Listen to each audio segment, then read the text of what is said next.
पहले आप, क्योंकि आप अखिलेश यादव आप ही के गढ़ में आ रहे हैं, इंडिया में आपके सहयोगी हैं गठबंधन में, और अब बताइए वहां आके आप ही के गढ़ में वोट मांग रहे हैं, चुनाव लड़ने का ऐलान कर रहे हैं।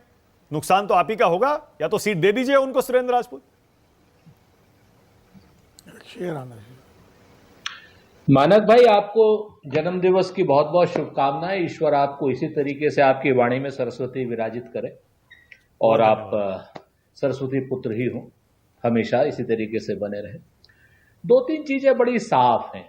आप ये देखिए, आज की डिबेट हो क्यों रही है, बड़ी मजेदार चीज हो रही है। आज की डिबेट इसलिए हो रही है, सारी चीजें आज से 15 दिन पहले भी ऐसी ही थी, इसलिए हो रही है कि भारतीय जनता पार्टी के सर्वोच्च नेता, डूबते हुए सूरज जो आदरणीय नरेंद्र मोदी जी हैं, शाम का 6 बजे का सूरज हो गए, भोपाल में एक रैली करने लग गए।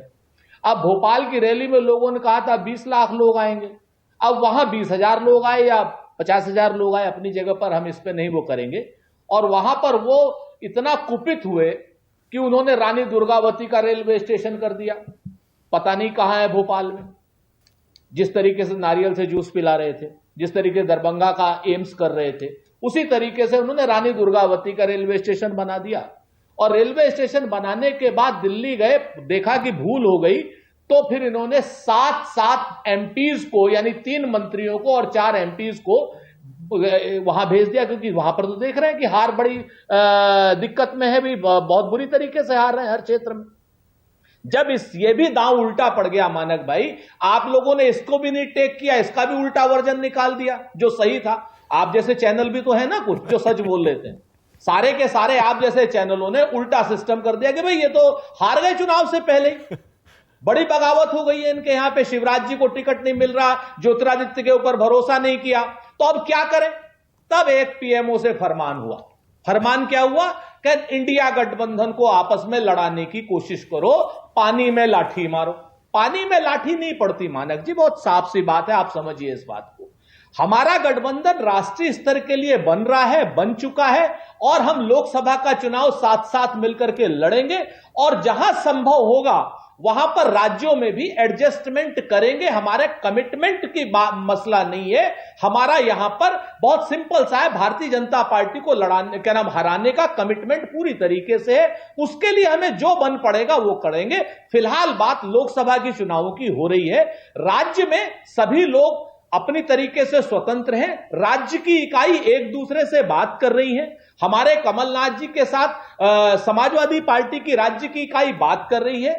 वार्ता क्या हो रही है मुझे नहीं मालूम, लेकिन बातचीत निश्चित तौर पर हो रही है, इसमें कहीं कोई दो राय नहीं। तो आप चाहे राजस्थान को ले लीजिए, छत्तीसगढ़ को ले लीजिए, तेलंगाना को ले लीजिए, या आप आने वाले समय में जम्मू कश्मीर को ले लीजिए, हम एक बात बहुत स्पष्ट आपसे कह देते हैं कि राज्यों के चुनाव में राज्य स्तरीय बात राज्य के लोग करते हैं और कर रहे हैं। और राष्ट्र के चुनाव में राष्ट्रीय नेता श्री अखिलेश यादव जी के साथ राहुल गांधी जी, श्री मल्लिकार्जुन खड़गे साहब, यानी पूरा इंडिया का अलायंस संतोषजनक तरीके से बात कर रहा है। और हम आगे आने वाले समय में इस तरीके का गठबंधन और सीट शेयरिंग आपके सामने रख देंगे। हां, मध्य प्रदेश को लेकर के, राजस्थान को लेकर के आप सब लोग जितना भी भ्रम पैदा करना, मैं आपके चैनल की बात नहीं कर रहा हूं, आप सब जितने भी लोग जो मीडिया के साथी हैं, भाजपा के साथ मिलकर के जितना भी भ्रम पैदा करना चाहें कर लीजिए, लेकिन इसका हासिल कुछ नहीं होना। इसका हासिल क्या हो रहा है कि पूरे मध्य प्रदेश की भाजपा में भगदड़ मची हुई है। शिवराज सिंह चौहान का टिकट कट गया है, वो पार्टी लड़ सकते हैं, छोड़ सकते हैं, हमें नहीं पता। ज्योतिरादित्य सिंधिया साहब को लड़ने लायक ही नहीं समझा गया, उनके एरिया में नरेंद्र तोमर जी को लड़ा दिया गया। कैलाश विजयवर्गीय लड़ना नहीं चाहते, प्रहलाद तोमर कह रहे कि भाई मैं 6 बार का सांसद हूं। वहां की जो लोकल, आज एक मेरे पास ऑडियो आया है जिसमें यह कहा गया है कि कोई मिसेस पाठक को टिकट दिया गया है, वो कह रहे हैं कि मध्य प्रदेश में सबसे ज्यादा वोटों से वो चुनाव हारेंगी, भारतीय जनता पार्टी के वर्तमान विधायक कह रहे हैं।